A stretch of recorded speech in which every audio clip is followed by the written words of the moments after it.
What is the weirdest thing you have ever heard in a public place?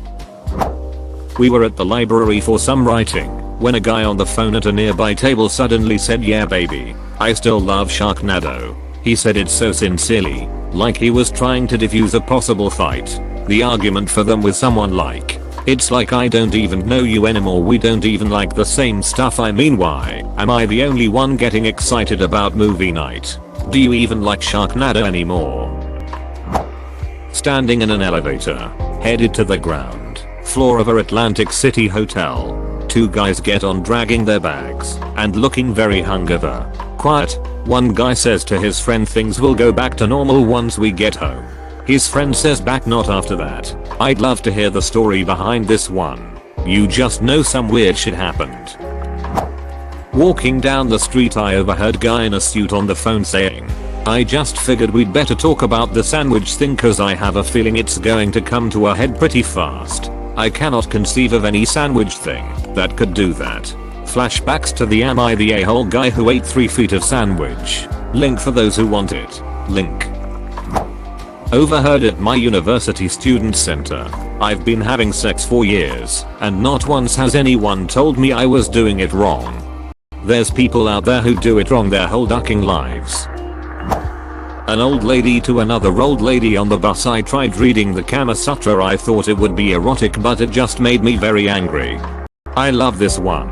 Here's another older woman story my female co-worker told me years ago. My co-worker was in a women's bathroom stall at a department store. There were several stalls. All was quiet until an older woman's voice in the stall next to her says, "Corn. I don't remember eating corn." I was shopping at Best Buy a few years back near Christmas. In the checkout line there was a deaf mom yelling at her 2 teenage daughters in sign language. She was quite animated and obviously upset. In the middle of this sign language rant, the daughters both turned their back to the mom and started bad-mouthing her. The rage I saw on that mom's face was frightening. I thought I was about to be witness to a double homicide. I was at a Christmas party at work and the parents to my colleague picked us up in the middle of the night since we lived close to each other. Apparently they were both deaf and she talked shit about them the whole car ride. My colleague was 45 yo. So awkward. Edit typus. Edit to the scariest part was that the co-driver was giving directions using sign language all the time, so the driver hardly looked at the road. You had me so confused until I realized you meant colleague. I was drinking in a pizza sports bar. One table over, a drunk guy is talking loudly about how he accidentally drunk ducked a guy that looked like a girl. The whole bar can hear this. About 20 minutes pass and his waitress makes a joke about switching tables so her guy co-worker can serve him.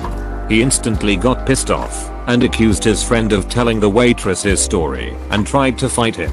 Someone was in denial. Someone was in Daniel.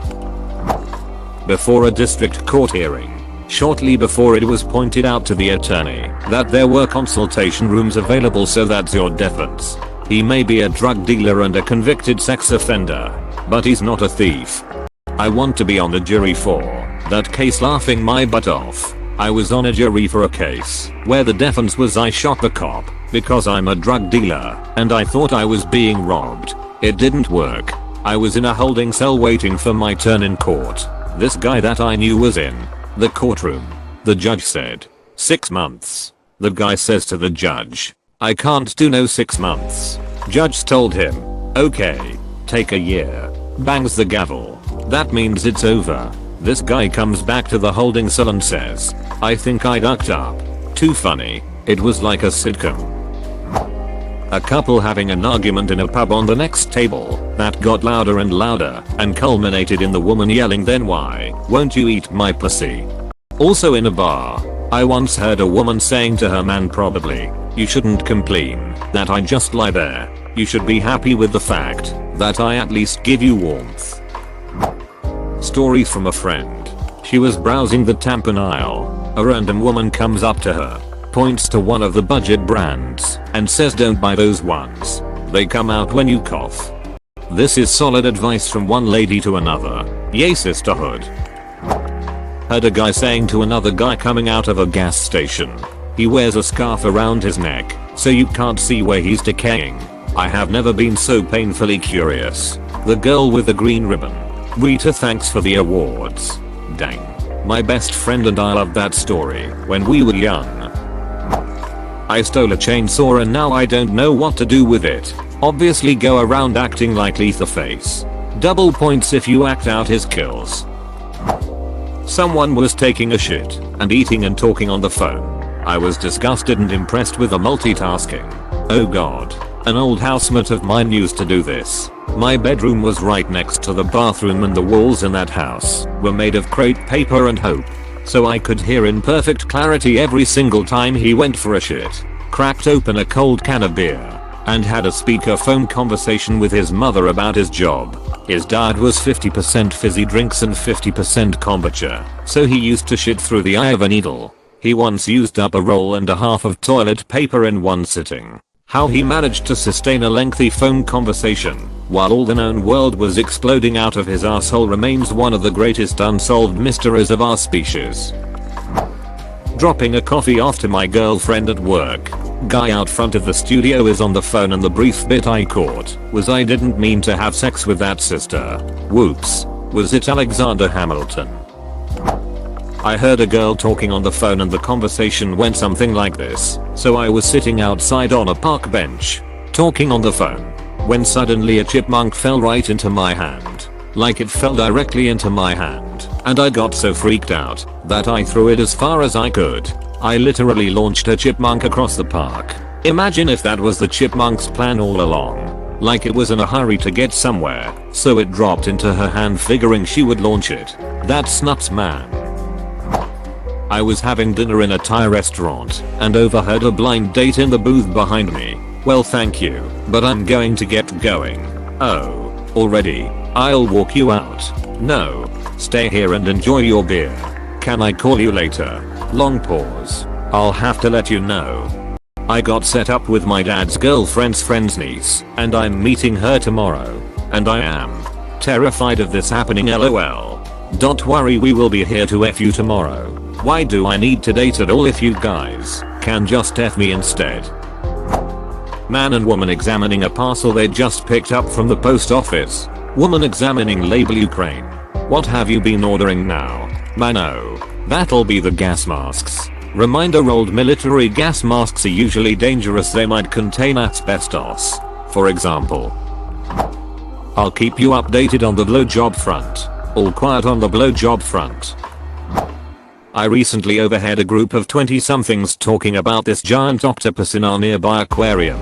One of the guys swore to the others that the octopus was otherworldly, and that it basically took over his mind for several hours while he sat in a trance, watching it. Shrooms. For sure. I agree, this sounds like a psychedelic trip. That must have been an absolutely amazing experience to witness a living octopus while you are tripping on mushrooms. Damn, I wanna do that sometime. One of my more fun experiences was watching two groups of ducks geese floating on opposite sides of a lake. They were separated by a great distance, and slowly they started to drift towards each other. It got really intense. I started imagining that they were rival gangs and that when the two groups met, it would be this intense battle with feathers flying everywhere. They kept inching towards each other, and I was literally on the edge of my seat with such intense focus that I'm sure you could have smacked me upside the head and I wouldn't miss a single quack. Then they were feet from each other. Oh my god. Here it comes. They just drifted past each other without incident, and that was like totally meaningful and really powerful. Man. Respectfully acknowledged the existence of the other gang and peacefully drifted past them without interference or complications. This really has a deep meaning. I got really excited the way you described this situation. Psychedelics can make you appreciate seemingly irrelevant situations in a completely different way. I had about 7-10 psychedelic experiences in my life, and especially with acid I had extremely life-changing realizations about me and the world I live in. The most drastic thing was when I got lost in childhood memories and realized that 16 years of my life were drastically changed by a single situation and turned out to be a total misunderstanding. I blamed myself for something that was definitely not my fault, and it caused me to develop relatively drastic mental disorders. Because of this realization I can now work on fixing them, and in the last 3 years I had immense mental progress and I'm very proud to have come this far honestly. I know that this is quite a bit more serious and even though it has had unbelievably positive effects on me, I have to say I wouldn't recommend it to anyone who doesn't know how it works and what kind of risks are part of the consumption of psychedelics. Be safe. There were 2 women in front of me at the queue in the bank and I could overhear them talking when one of them said I can't wait to duck my boyfriend later, to which the other replied normally or with your strap-on. My life has never been the same. I vote for the strap-on. Well, he wasn't very happy with me, so needless to say, I masturbated all over it. I once heard a group of elderly women who were talking about some man still covered in smelling like pussy juice. I was walking behind a pair of teenagers once. One asked the other, "Do you know what chlamydia is?" After a long pause the other replied, "Yeah, it's that board game in it." I still laugh thinking about it. Snazzle cakes, sniffy sniff. To this day I've always wondered what the gent meant by that. He was not eating or crazy, just a dude walking.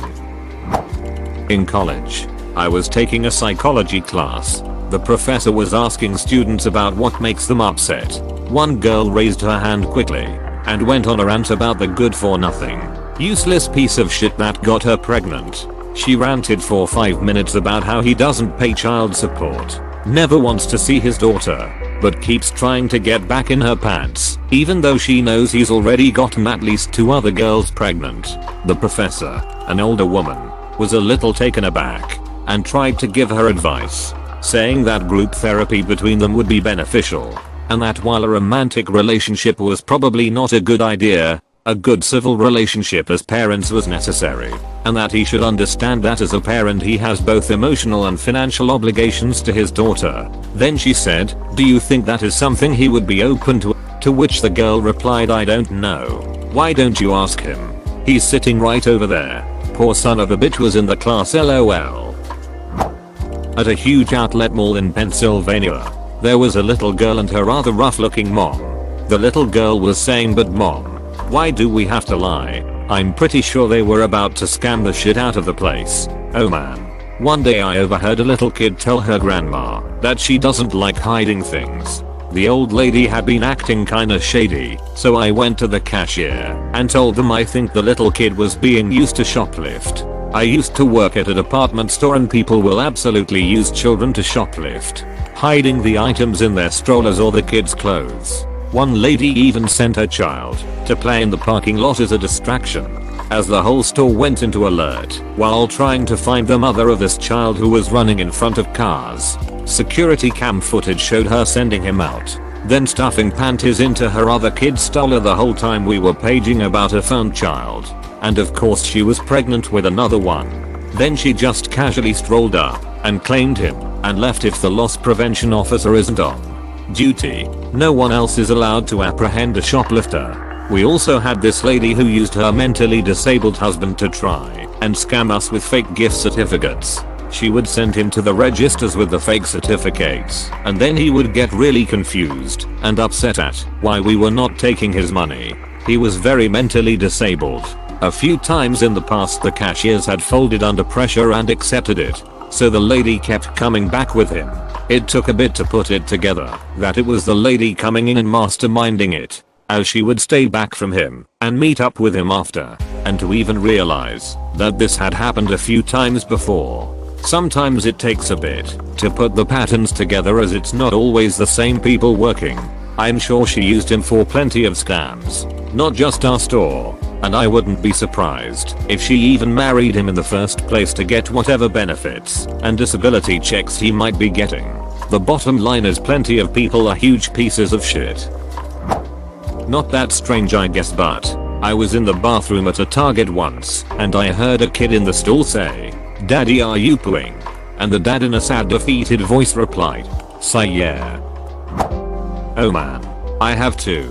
One minus visiting Central Park during my first time to New York City. I'm walking around when a female cop is walking up to a homeless guy drinking some water out of a water fountain.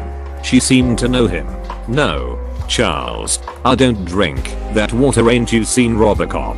2- visiting New Orleans for Mardi Gras. We are driving around looking for a place to eat, and this stereotypical looking Caucasian family is getting out of their SUV. This tall black dude holding a tall boy beer in a paper bag in his right hand, and an empty 10-gallon paint bucket in his left hand, is walking up towards them. We were driving by with the windows down at a slow speed, so I just heard him start his sentence with, "I know I'm black, and I'm holding a bucket." My buddy and I couldn't stop laughing from that, because it just sounded so odd. For a while we would just start sentences about anything with "I know I'm black, and I'm carrying a bucket." I heard two girls arguing over what year it was. They decided, eventually, that it was 2007. It was 2010. The guy behind me loudly proclaimed he had to take an early piss. To this day I don't know what quantifies a piss as gnarly, but hey. You ever tell anyone I tipped you? I'll kill you. I swear it, I'll kill you. Said to me by customer in my taxi while he was strangling me. Here is the whole story of that night, which I made into a GTA film. While I told the story, link. My coworker turned the corner with the phrase, "giant glob of puss," right in my mouth. I just didn't even want to know. Walking downtown in Georgia one Saturday night, when I heard this gem of a conversation coming from this group of girls as I passed. Girl 1, what's the most amount of guys you've ducked in one night? Girl 2, UMN. I think. 6. Girl 1 at the same time. Girl 2, no Julie, I'm not a slut. I overheard two girls in front of me at the school library. Girl 1, my boyfriend's such a bastard. He cheated on me. Girl 2, why don't you just leave him then? Girl 1, because I've cheated on him so many times that it wouldn't be fair. Walking past a guy in Glasgow who was talking on the phone, who said, somewhat frantically, "There's 20 grand in a showbox on the back seat." Who keeps 20 grand in a showbox and then leaves it sitting?